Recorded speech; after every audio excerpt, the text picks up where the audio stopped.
الحمد لله نحمده ونستعينه ونؤمن به ونتوكل عليه ونعوذ بالله من شرور أنفسنا ومن سيئات أعمالنا من يهده الله فلا مضل له ومن يضلل فلا هادي له وأشهد أن لا إله إلا الله وأشهد أن محمدا عبده ورسوله أرسله بالهدى ودين الحق ليظهره على الدين كله وكفى بالله شهيدا اللهم صل على محمد وعلى آل محمد كما صليت على إبراهيم وعلى آل إبراهيم وبارك على محمد وعلى آل محمد كما باركت على إبراهيم وعلى آل إبراهيم إنك حميد مجيد أما بعد فإن خير الكلام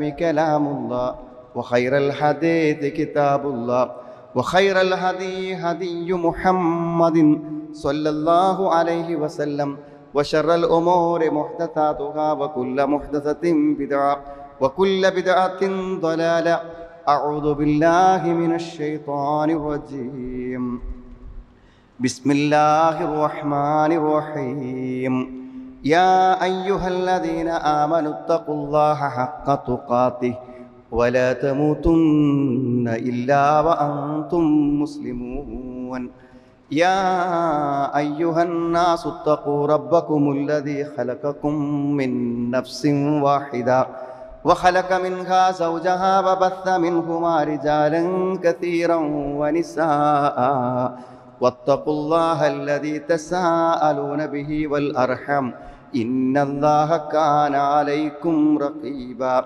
يا أيها الذين آمنوا اتقوا الله وقولوا قولا سديدا يصلح لكم أعمالكم ويغفر لكم ذنوبكم ومن يطع الله ورسوله فقد فاز فوزا عظيما وهو الذي ينزل الغيث من بعد ما قنطوا وينشر رحمته وهو الولي الحميد. സ്നേഹമുള്ള സഹോദരി സഹോദരന്മാരെ, സത്യവിശ്വാസിനികളെ, ജീവിതത്തിൻ്റെ എല്ലാ രംഗങ്ങളിലും അള്ളാഹുവിനെ സൂക്ഷിച്ചുകൊണ്ട് അവൻ്റെ കൽപ്പനകൾക്ക് കീഴൊതുങ്ങിക്കൊണ്ട് ജീവിക്കണമെന്ന് എന്നെയും നിങ്ങളെയും ഞാൻ ഓർമ്മപ്പെടുത്തുകയാണ്. എന്നോടും നിങ്ങളോടുമായി വസയ്യത്ത് ചെയ്യുകയാണ്. നമ്മുടെ നാടിൻ്റെ എല്ലാ ഭാഗങ്ങളിലും അതിശക്തമായ മഴ പെയ്തുകൊണ്ടിരിക്കുകയാണ്. പ്രത്യേകിച്ചും എല്ലാ വിദ്യാഭ്യാസ സ്ഥാപനങ്ങൾക്കും ഒഴിവ് കൊടുക്കാൻ മാത്രം ഗംഭീരമായ മഴയാണ് എല്ലാ ഭാഗങ്ങളിലും പെയ്തുകൊണ്ടിരിക്കുന്നത്. ഒരു വിശ്വാസി എന്ന നിലയ്ക്ക് ഈ ഒരു സാഹചര്യത്തിൽ നമ്മുടെ മനസ്സ് നമ്മളോട് എന്തു പറയുന്നു എന്നത് നമ്മുടെ വിശ്വാസവുമായി ബന്ധപ്പെട്ട് നിൽക്കുന്ന ഏറ്റവും പ്രധാനപ്പെട്ട ഒരു കാര്യമാണ്. നമുക്കെല്ലാവർക്കും അനുഭവമുള്ള കാര്യമാണ്. മറ്റൊരു കാലത്തും കാണാത്ത അത്ര കടുത്ത ഒരു വേനലാണ് കഴിഞ്ഞൊരു വേനൽക്കാലം എന്ന് പറഞ്ഞാൽ. എത്രയോ രാത്രികൾ ചൂട് കൊണ്ട് ഉറങ്ങാത്ത, വെള്ളമില്ലാത്ത, പ്രയാസങ്ങളെ കൊണ്ട്, പ്രതിസന്ധികളെ കൊണ്ട് 1000 രൂപക്കും 2000 രൂപക്കും ഒരു ദിവസം വെള്ളം വീട്ടിലേക്ക് അടിക്കേണ്ടി വന്ന സാഹചര്യങ്ങളൊക്കെ കുറഞ്ഞ മാസങ്ങൾക്ക് മുമ്പാണ് ഉണ്ടായിരുന്നത്. അന്നൊരു മഴയ്ക്ക് വേണ്ടി അങ്ങേയറ്റം പ്രാർത്ഥിക്കുകയും തേടുകയും ആഗ്രഹിക്കുകയും ചെയ്ത പലരും ഇന്ന് മഴയെ കുറ്റം പറയുന്നുവോ എന്നതാണ്. എത്ര പെട്ടെന്നാണ് മനുഷ്യൻ്റെ മനസ്സ് മാറിക്കൊണ്ടിരിക്കുന്നത് എന്ന് നമ്മൾ ആലോചിക്കേണ്ടതുണ്ട്. യഥാർത്ഥത്തിൽ മഴ ഒരു ഭയമാണ് നമുക്കുണ്ടാക്കിയിട്ടുള്ളത്. അതല്ലല്ലോ വേണ്ടത്. മഴ വലിയൊരു പ്രതീക്ഷയാണ്. മഴ റഹ്മത്താണ്, അള്ളാഹുവിൻ്റെ ഒരു മഹത്തായ സഹായമാണെന്ന് നമ്മളോട് പറയുമ്പോൾ നാം ഭീതിയോടുകൂടെ കാണേണ്ട ഒന്നാണോ യഥാർത്ഥത്തിൽ ഈ മഴയുടെ സാഹചര്യമെന്ന് പരിശോധിക്കേണ്ടതുണ്ട്. അള്ളാഹു മഴയെക്കുറിച്ച് പറഞ്ഞിട്ടുള്ള ഒരു വചനമാണ് സൂറത്ത് ശൂറയിലെ 28-ാമത്തെ ഒരു വചനമാണ് ആമുഖമായി ഓതിയത്. എത്ര അർത്ഥവത്താണ് ആ ഒരു വചനമെന്ന് ആലോചിച്ച് നോക്ക് നിങ്ങൾ. വഹുവല്ലദി യുനസ്സിലുൽ ഗൈഥ, അവനാണ് മഴയെ ഇറക്കുന്നത്. ഗൈത്ത് എന്ന വാക്കാണ് ഉപയോഗിച്ചത്, മത്തർ എന്നുള്ള വാക്കല്ല. മത്തർ സത്യത്തിൽ ഭാഷ അറിയുന്നവരൊക്കെ പറയുന്നത് അത് ശിക്ഷ ഇറങ്ങുന്ന ഒരു മഴ, ശിക്ഷയായി ഇറങ്ങുക. ചെരക്കൽ വർഷങ്ങളോ അല്ലെങ്കിൽ തീമഴയോ ഒക്കെ പെയ്യുന്ന മത്തറിനാണെന്ന് പറയും. എന്നാൽ ഗൈത്ത് എന്ന് പറഞ്ഞാൽ അത് യഗൂത്ത്, അത് സഹായമാണ്. ഗൈത്ത് എന്നുള്ള വാക്ക് തന്നെ ഒരു സഹായമാണ്. ജീവികൾക്കും എല്ലാ മൃഗങ്ങൾക്കും എല്ലാറ്റിനും സഹായകമായി വർത്തിക്കുന്ന ഒരു വലിയ കാരുണ്യമാണ്. യുനസ്സിലുൽ ഗൈത മിൻ ബഅദി മാ ഖനതു, അവർ നിരാശപ്പെട്ടതിന് ശേഷം അവർക്ക് അവൻ മഴയെ ഇറക്കി കൊടുക്കുന്നതാണ്. ഈ മഴ അള്ളാഹുവിലേക്ക് ചേർത്താണ് പറയുന്നത്. ഞാൻ മഴയിറക്കുന്നു, അള്ളാഹു മഴയിറക്കുന്നു. അള്ളാഹുവിൻ്റെ അടുക്കൽ നിന്നുള്ള നമുക്കുള്ള പ്രത്യേകമായ ഒരു കാരുണ്യമാണ് മഴ. അവർ നിരാശപ്പെട്ടതിന് ശേഷം വെള്ളമില്ലാതെ വറ്റി വരണ്ട് ജീവിതം പ്രയാസകരമായി കിടക്കുമ്പോൾ അത് മഴ കൊടുക്കുകയാണ്. ഇപ്പം എന്തൊരു സന്തോഷവും എന്തൊരു ആഹ്ലാദവും ഉണ്ടാവും ആളുകൾക്ക്. വയൻഷുറു റഹ്മതഹു, അവൻ്റെ കാരുണ്യത്തെ അവൻ എന്ത് ചെയ്യുന്നു? പരത്തുന്നു, വ്യാപിപ്പിക്കുന്നു. തൻ്റെ കാരുണ്യത്തെ വ്യാപിക്കുകയും ചെയ്യുന്നു. മഴ മൂലമുണ്ടാകുന്ന ഉൽപാദനങ്ങളും സസ്യങ്ങളും പച്ചപ്പും ചെടികളും മരങ്ങളും ഫലങ്ങളും എല്ലാം കായ്ച്ചു നിൽക്കുന്ന അല്ലെങ്കിൽ പൂത്തു നിൽക്കുന്ന അസമൃദ്ധമായി നനഞ്ഞു നിൽക്കുന്ന ഫലഭൂയിഷ്ടമായ ഒരു ഭൂമിയെ സൃഷ്ടിക്കാൻ ആ മഴ കാരണമായി തീരുന്നു. എന്നിട്ട് അള്ളാഹുവിൻ്റെ നാമഗുണങ്ങളിൽ ഏതാണ് അള്ളാഹ് അവിടെ ചേർത്ത് പറഞ്ഞത്? വഹുവൽ വലിയുൽ ഹമീദ്, അവൻ തന്നെയാകുന്നു സ്തുത്യർഹനായ രക്ഷാധികാരി. എപ്പോഴും മനസ്സിന്ന് സ്തുതി പറഞ്ഞുകൊണ്ടിരിക്കേണ്ട, എപ്പോഴും വാഴ്ത്തപ്പെടേണ്ട, എപ്പോഴും നാം സ്തുതി പറയേണ്ട സ്തുത്യർഹനായ രക്ഷാധികാരിയാണ്, നമ്മുടെ സംരക്ഷകനാണ് അള്ളാഹു എന്ന് പറഞ്ഞിട്ടാണ് ആ ആയത്ത് അള്ളാഹു അവസാനിപ്പിക്കുന്നത്. വിശുദ്ധ ഖുർആന്റെ പ്രയോഗങ്ങളൊക്കെ പരിശോധിച്ചാൽ മഴയെ ഒരു അനുഗ്രഹമായി പറയുന്നതായിട്ട് കാണാൻ പറ്റും. അയ്യുർസിറ റിയാഹ മുബശ്ശിറാത്തിൻ വലയുദീഖകും മിർ റഹ്മതിഹി, അവൻ കാറ്റിനെ സന്തോഷ വാർത്ത, മഴ വരുന്നുണ്ട് എന്ന സന്തോഷ വാർത്ത അറിയിക്കാനാണ് തണുത്തൊരു കാറ്റ്. തണുത്ത കാറ്റടിച്ചാൽ നമ്മൾ പറയും മഴ വരുന്നുണ്ട് എന്ന് പറയും.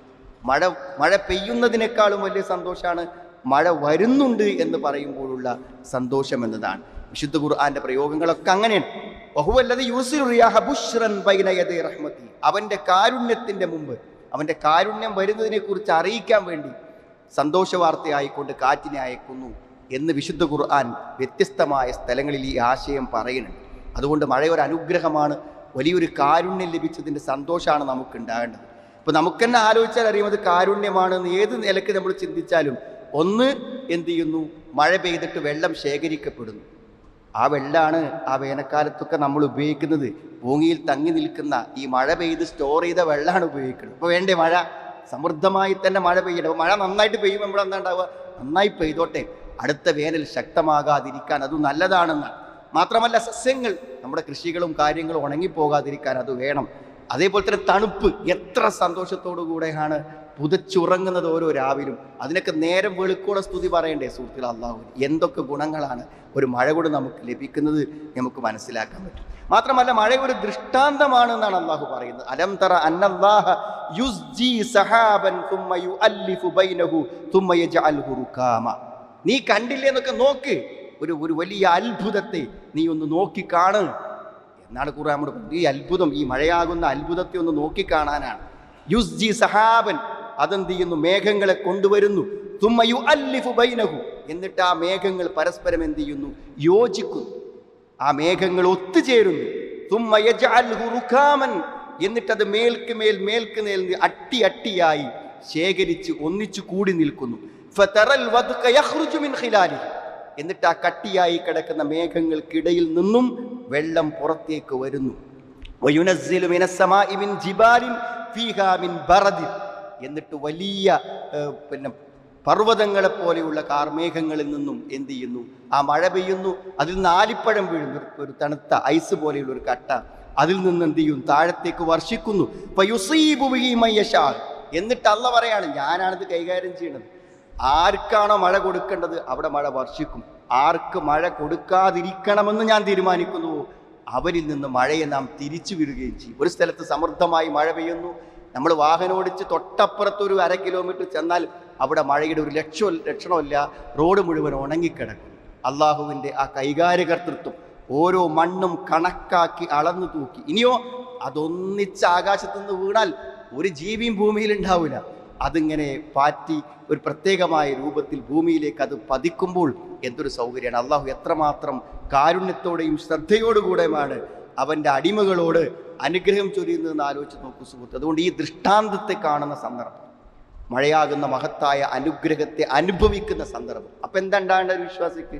നമുക്ക് ഭക്തി കൂടണം, അള്ളാഹുവോടുള്ള ആദരവ് കൂടണം, അള്ളാഹുവിന് കീഴ്പ്പെടാനുള്ള മനസ്സ് വേണം. എന്നാൽ ആൾക്കാർ സുബഹിക്ക് കടന്നുറങ്ങാണ്. ഒരിക്കലും ഈ മഴ കാരണം ഒരു സുബഹി ജമാഅത്ത് നഷ്ടപ്പെടരുത് സുഹൃത്ത്.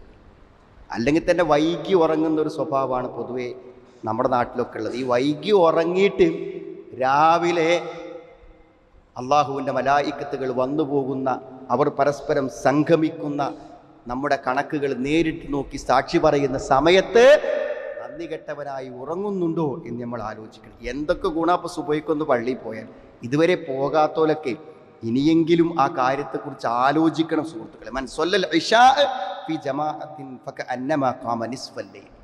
ഇശാക്ക് പള്ളിയിൽ പോയാൽ രാത്രിൻ്റെ പകുതി നിസ്കരിച്ചു. വമൻ സ്വല്ല സുബ്ഹ ഫി ജമാഅത്തിൻ ഫകഅന്നമാ സ്വല്ലൽ ലൈല കുല്ല. സുബഹിക്കും കൂടി പോവുകയാണെങ്കിലോ രാത്രി മുഴുവൻ നിസ്കരിച്ച് കൂലി. വേണ്ടേ സുഹൃത്തുക്കളെ? മരിച്ചു പോണ്ടേ?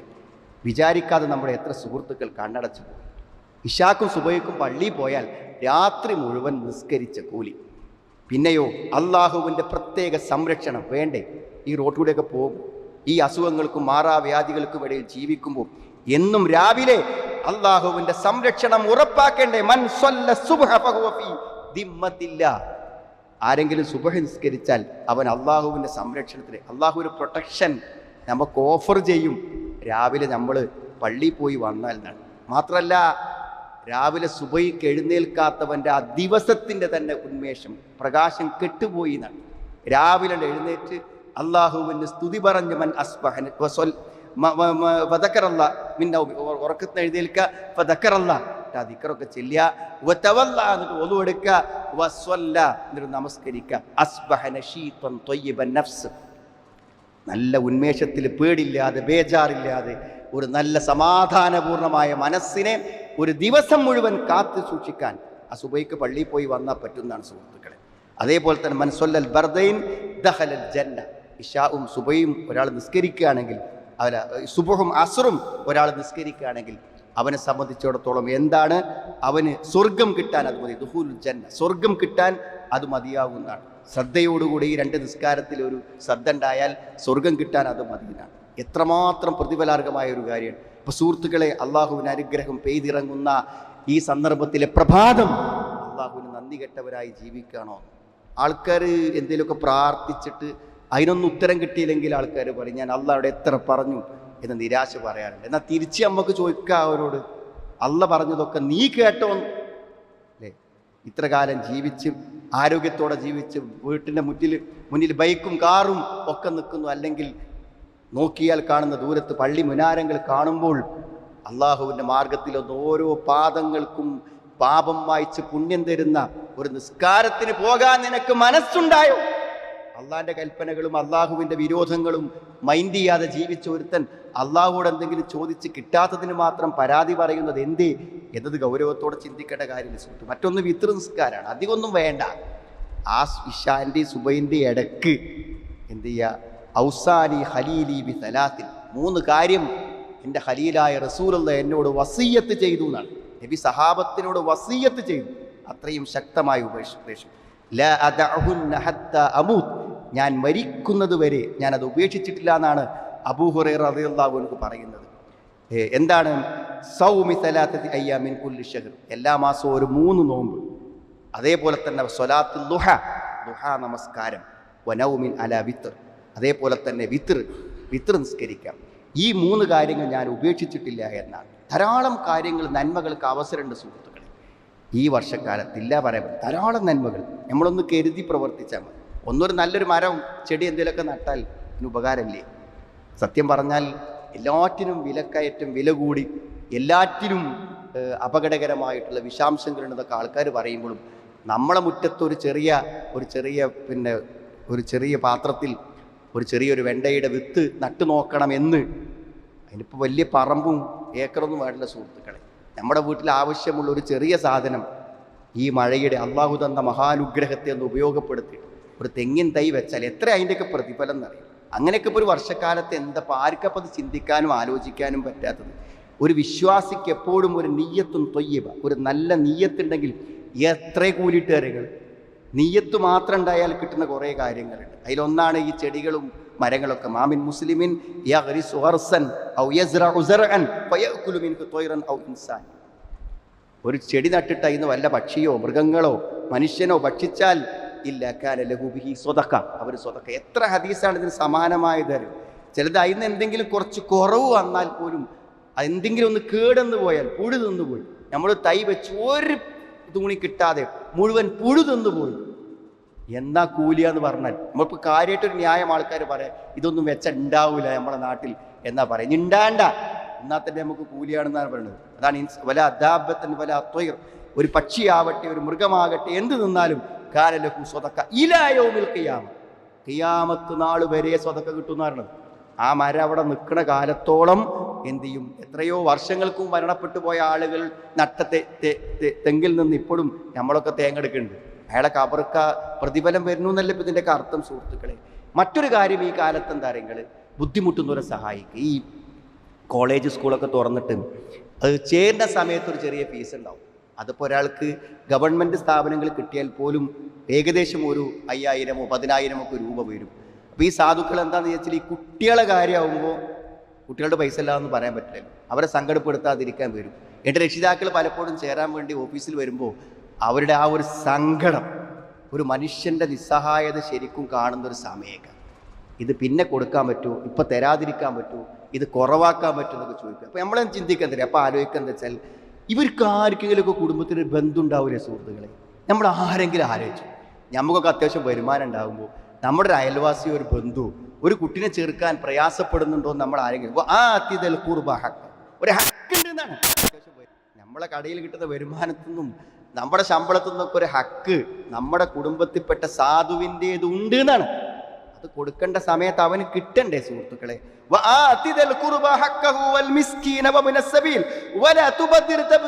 അവന് കൊടുക്കേണ്ട പൈസ കൊണ്ടാണ് നമ്മൾ ദൂർത്തടിക്കുന്നത്. അവകാശികൾക്ക് കൊടുക്കേണ്ട അനിവാര്യമായ ജോലിയില്ലാത്ത ആൾക്കാരുണ്ട്, ബുദ്ധിമുട്ടുന്ന ആൾക്കാർ. നമുക്കൊക്കെ വേണമെങ്കിൽ എന്താ വെച്ചാൽ ഒരു കുട്ടിൻ്റെ പഠനം, അല്ലെങ്കിൽ ഒരു പാവപ്പെട്ട വിധവയുടെ സംരക്ഷണം, ഒരു അനാഥൻ്റെ സംരക്ഷണം ഒക്കെ നമുക്ക് ഏറ്റെടുക്കാം. ഈ വേനൽക്കാലത്തൊക്കെ ഈ വർഷക്കാലത്തൊക്കെ സാമ്പത്തിക ബുദ്ധിമുട്ടുകൊണ്ട് നോക്കൂ നിങ്ങൾ. കഴിഞ്ഞ ദിവസം ഒരു കർഷകൻ പറയാം 2 ലക്ഷം രൂപയുടെ കൃഷി അയാൾക്ക് നഷ്ടപ്പെട്ടു പോയി. എവിടുന്നുമില്ല, സർക്കാരൊന്നുമില്ല, നാട്ടൊന്നുമില്ല, എവിടുന്നുമില്ല. നമ്മൾ എവിടെയെങ്കിലുമൊക്കെ അല്പം പ്രയാസപ്പെടുന്ന ആളുകളെക്കുറിച്ച് ആരെങ്കിലും കണ്ടുമുട്ടിയോ? ഈ കടുത്ത മഴയിൽ, ശക്തമായ മഴയിൽ പ്രയാസപ്പെടുന്ന ആരെയെങ്കിലും സുഹൃത്തുക്കളെ ഈ ദിവസത്തിനിടയ്ക്ക് നമ്മൾ കണ്ടുമുട്ടിയോ? ആരെങ്കിലും നമ്മോട് സങ്കടം പറഞ്ഞു? ആരെയെങ്കിലും കണ്ടറിഞ്ഞ് സഹായിച്ചോ? രോഗങ്ങൾ കൊണ്ട് ബുദ്ധിമുട്ടുന്ന ആളുകൾ രോഗികളായി ദിവസങ്ങളോളം ഹോസ്പിറ്റലിലാണ്, 1 മാസം 2 മാസമൊക്കെ. വീട്ടിലെ കാര്യങ്ങൾ പട്ടിണിയാണ്. എത്ര സാധുക്കൾ ഉണ്ടായിരിക്കും? ലോൺ എടുത്ത് പലിശ തിന്ന്, പലപ്പോഴും പലിശ കൊടുത്ത് ബുദ്ധിമുട്ടിയാണ് പലരും ജീവിച്ചു പോകുന്നത്. നമ്മളൊക്കെ കൊടുക്കുന്നുണ്ട്.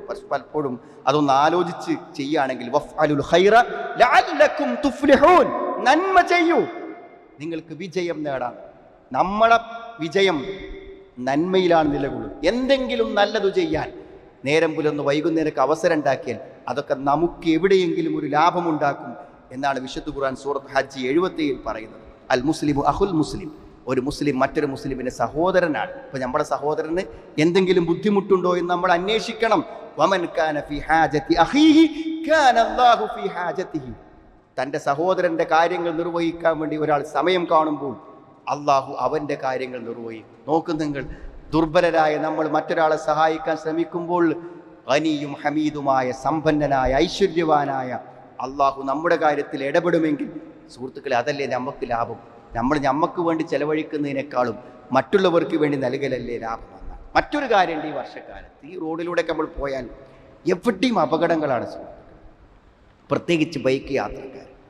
2 കാര്യം അതിൽ പ്രധാനമാണ്. ഈ മഴയാകുമ്പോൾ എന്തായാലും ഒരു സ്പീഡൊക്കെ ഒന്ന് നിയന്ത്രിച്ച് ഒരു അപകടത്തെ മുന്നിൽ കണ്ട് പോകണ്ടേ? നിറച്ച് കുഴികളാണ്. ഒരു ബൈക്കിലൊക്കെ ഈ സ്പീഡ് പോകുന്ന ആളുകളൊക്കെ ഒരു കുഴിയിൽ ചാടി കഴിഞ്ഞില്ല സുഹൃത്തുക്കളെ. ഈ തലച്ചോറിനൊക്കെ എന്തെങ്കിലും പറ്റിയാൽ ഞാൻ തിരിച്ചു വരൂ എന്ന് അവനൊരു ജീവൻ കൊണ്ടാണ് ഈ പോകുന്നത്.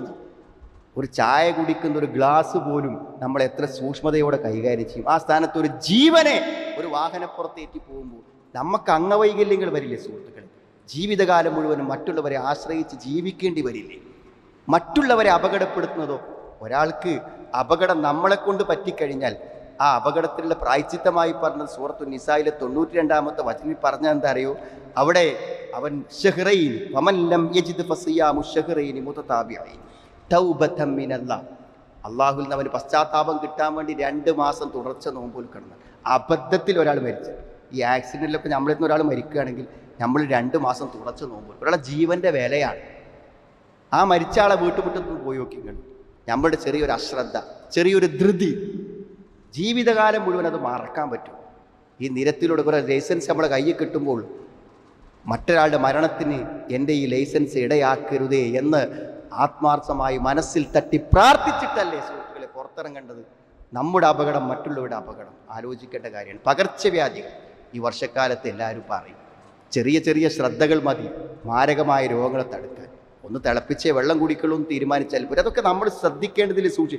ഇമാം നാസിർ സഅദി റഹ്മഹുല്ലാ അദ്ദേഹം വിശുദ്ധ ഖുർആനിലെ സൂറത്തുൽ ബഖറ 195 ആയത്ത് വഅൻഫിഖൂ ഫീ സബീലില്ലാഹ്, അല്ലാഹുവിൻ്റെ മാർഗ്ഗത്തിൽ നിങ്ങൾ ചെലവഴിക്കുക, വലാ തുൽഖൂ ബിഐദീകും ഇല തഹ്ലുകതി, നാശത്തിലേക്ക് നിങ്ങൾ സ്വയം ചെന്ന് ചാടരുത്, വഅഹ്സിനൂ ഇന്നല്ലാഹ യുഹിബ്ബുൽ മുഹ്സിനീൻ, നിങ്ങൾ നന്മ പ്രവർത്തിക്കുക, അള്ളാഹു നന്മ പ്രവർത്തിക്കുന്നത് ഇഷ്ടപ്പെടുന്നു. ചെലവഴിക്കാൻ വേണ്ടി പറഞ്ഞിട്ട് അള്ളാഹ് ചെലവഴിക്കാറിനാൽ നമ്മൾ ചെലവഴിക്കേണ്ടടുത്ത് ചെലവഴിച്ചില്ലെങ്കിൽ നാശനഷ്ടങ്ങൾ ഉണ്ടാവും.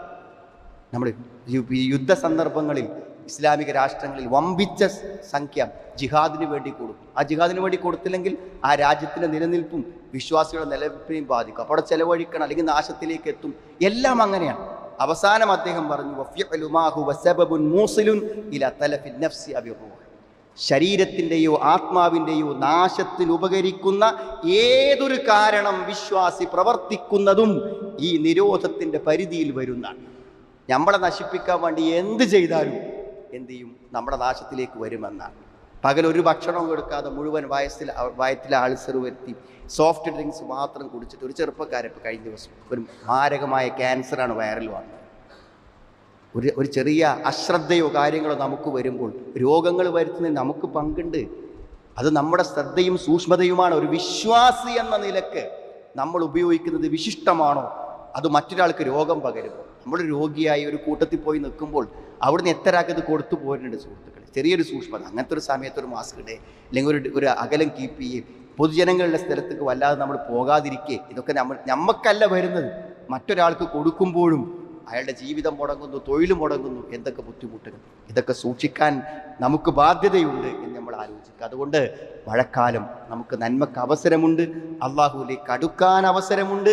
അതേപോലെ തന്നെ അള്ളാഹുവിൻ്റെ ദൃഷ്ടാന്തങ്ങളിൽ നിന്നും പാഠം ഉൾക്കൊള്ളാൻ, മരിച്ചവരെ ജീവിപ്പിക്കുന്നതിന് തെളിവ് അള്ളാഹ് മഴയാണ് പറഞ്ഞത്. വഹി വന്ന് മനുഷ്യൻ്റെ മനസ്സുകളിൽ നന്മകൾ ഉണ്ടാകുന്നതിനെ മഴയോടാണ് ഉപയോഗിച്ചത്. സമൃദ്ധമായ അത്ഭുതങ്ങളും അനുഗ്രഹങ്ങളുമായിട്ടുള്ള ഈ മഴയെക്കുറിച്ച് ചിന്തിക്കുവാനും അത് ഉൾക്കൊള്ളാനും ഇന്നലെ വരെ ജീവിച്ചതിനേക്കാളും അല്പം കൂടെ അള്ളാഹുവിലേക്ക് അടുക്കുവാനും സൂക്ഷ്മത പാലിക്കുവാനും അള്ളാഹു നമുക്ക് എല്ലാവർക്കും തൗഫീഖ് പ്രദാനം ചെയ്യും. അൽഹംദുലില്ലാഹ് ഹംദൻ കസീറൻ ത്വയ്യിബൻ ബാറകൻ ഫീ അല്ലാഹുമ്മ സ്വല്ലി അലാ മുഹമ്മദിൻ വഅലാ ആലി മുഹമ്മദ്. ഒരിക്കൽ കൂടെ അള്ളാഹുവിനെ സൂക്ഷിച്ച് ജീവിക്കണമെന്നും എന്നെയും നിങ്ങളെയും ഞാൻ ഓർമ്മപ്പെടുത്താം. സഹോദരങ്ങളെ, മഴയെക്കുറിച്ചാണ് പറഞ്ഞത്. മഴയ്ക്ക് അനുഗ്രഹത്തിൻ്റെ വശമുള്ളതോടൊപ്പം തന്നെ മഴയിൽ കൂടെ പല ദുരന്തങ്ങളും ഉണ്ടാകും എന്ന ഒരു വശത്തെ ഒരിക്കലും വിസ്മരിക്കുന്നില്ല. മഴ പെയ്യുമ്പോൾ നമ്മൾ എന്താ പറയുക? അല്ലാഹുമ്മ സ്വയ്യിബൻ നാഫിഅൻ എന്നാ പറയാം. ഉപകാരമുള്ള പ്രയോജനമുള്ള മഴയെ തരണേ, അല്ലെങ്കിൽ അല്ലാഹുമ്മ സ്വയ്യിബൻ ഹനീഅൻ, നല്ല സന്തോഷമുണ്ടാക്കുന്ന സമൃദ്ധി ഉണ്ടാക്കുന്ന മഴയെ തരണേ എന്ന് പറയുന്നത് മഴ ഒരു ദോഷകരമായി വരാതിരിക്കാൻ വേണ്ടി തന്നെയാണ്. അതേപോലെ തന്നെ അല്ലാഹുമ്മ ഹബാലൈന വല അലൈന, അല്ലാഹുമ്മ അലൽ അകാമി വൽളിറാബി വബുതൂനിൽ ഔദിയ എന്ന് നബി പ്രാർത്ഥിച്ചിരുന്നു. നമുക്ക് വല്ലാതെ മഴ പെയ്യുമ്പോൾ ഒന്ന് അപ്പുറത്തേക്കും ഇപ്പുറത്തേക്കും മഴ നീങ്ങിക്കോട്ടെ, അപ്പുറത്തും ഇപ്പുറത്തുമുള്ള കുന്നുകളിലും പ്രദേശങ്ങളിലും താഴ്വരകളിലുമൊക്കെ മഴ പെയ്യട്ടെ, ഞങ്ങൾക്ക് തൽക്കാലം മഴ വേണ്ട, മഴ ഒന്ന് മാറ്റി പ്രദേശങ്ങളിലേക്ക് മാറട്ടെ എന്ന് പറഞ്ഞ് കാണാൻ പറ്റും. അതുകൊണ്ട് എന്താ, കണക്കിലേറെ മഴ പെയ്യുമ്പോൾ അത് അപകടങ്ങളിലേക്ക് നയിക്കാന്നുള്ളത് തന്നെയാണ്. പിന്നെ അല്ലാഹുമ്മ സുഖിയ റഹ്മത്തിൻ വസുഖിയ അദാബിൻ ലാ സുഖിയ അദാബിൻ വലാ ബലാഇൻ വലാ ഗറഖിൻ. എത്ര അർത്ഥവത്താണ് ആ പ്രാർത്ഥന. അല്ലാഹുവേ, അനുഗ്രഹത്തിൻ്റെ മഴയാണ് ഞങ്ങൾക്ക് തരേണ്ടത്, ശിക്ഷയുടെ മഴയല്ല, പരീക്ഷണത്തിൻ്റെ മഴയല്ല, ഞങ്ങളെ മുഴുവൻ മുക്കിക്കളയുന്ന വെള്ളപ്പൊക്കത്തിൻ്റെ മഴയുമല്ല എന്നാണ്. എത്ര അർത്ഥവത്തായ പ്രാർത്ഥനകളാണ് നമുക്ക് നബി സ്വല്ലല്ലാഹു അലൈഹി വസല്ലം പഠിപ്പിച്ചിരിക്കുന്ന ആലോചിക്കുന്നത്. ആ വശത്തിൽ നിന്ന് അള്ളാഹുവോട് രക്ഷ തേടുക, എന്നാൽ മഴയെ കാരുണ്യമായും അനുഗ്രഹമായും അള്ളാഹുവിന് സ്തുതി പറയുന്ന ഒരു മഹത്തായ ഔദാര്യമായും നമ്മൾ കാണാൻ ശ്രമിക്കുക. അള്ളാഹു നമ്മുടെ ജീവിതത്തിലെ എല്ലാ നന്മകളെയും വർദ്ധിപ്പിക്കുവാനും അത് പ്രതിഫലത്തോടെ സ്വീകരിച്ച് നാളെ അള്ളാഹുവിന് വിശാലമായ സ്വർഗത്തിൻ്റെ ഉടമസ്ഥരാകുവാൻ അള്ളാഹു ഞങ്ങൾക്ക് എല്ലാവർക്കും ഈ തൗഫീഖ് പ്രദാനം ചെയ്യണമെന്നാണ് എല്ലാ പരീക്ഷണങ്ങളിൽ നിന്നും പ്രതിസന്ധികളിൽ നിന്നും ദുരന്തങ്ങളിൽ നിന്നും ഞങ്ങളെ നീ കാത്തുരക്ഷിക്കണം റഹ്മാൻ. അള്ളാഹു ഇതിൻ്റെ കാവൽ കൊണ്ട് റഹ്മത്ത് കൊണ്ട് നീ എല്ലാ ദുരന്തങ്ങളിൽ നിന്നും രോഗങ്ങളിൽ നിന്നും ബുദ്ധിമുട്ടുകളിൽ നിങ്ങൾ നീ കാത്തുരക്ഷിക്കണം റഹ്മാൻ. ധാരാളം രോഗികൾ മാരകമായ വിഷമങ്ങളും വേദനകളും അനുഭവിക്കുന്ന ആളുകൾ നമ്മളൊക്കെ പ്രാർത്ഥിക്കാൻ ആവശ്യപ്പെട്ടിട്ടുണ്ട്. അള്ളാഹു അവരുടെ രോഗങ്ങളെ ബുദ്ധിമുട്ടുകളെ നീ നീക്കി കൊടുക്കണമേ റഹ്മാൻ. അവർക്ക് നീ ശിഫ നൽകണമേ റഹ്മാൻ. അവിടെ കുടുംബങ്ങൾക്കും ബന്ധുക്കൾക്കും മനസ്സമാധാനവും മാനസിക സന്തോഷവും നീ പ്രദാനം ചെയ്യണം. അവരനുഭവിക്കുന്ന വേദനകൾക്കും ബുദ്ധിമുട്ടുകൾക്കും നീ തക്കതായ പ്രതിഫലം പ്രദാനം ചെയ്യണമേ നാഥ. അവരുടെ പാപങ്ങളെ പുറത്ത് അവരെ സദ്വൃത്തിയുടെ കൂടെ നീ ഉൾപ്പെടുത്തണമേ റഹ്മാനെ. അള്ളാഹു ഞങ്ങളുടെ ഇണകളിൽ നിന്ന് സന്താനങ്ങൾ ഞങ്ങൾക്ക് നീ കൺകുറുമ പ്രദാനം ചെയ്യണമേ നാഥ.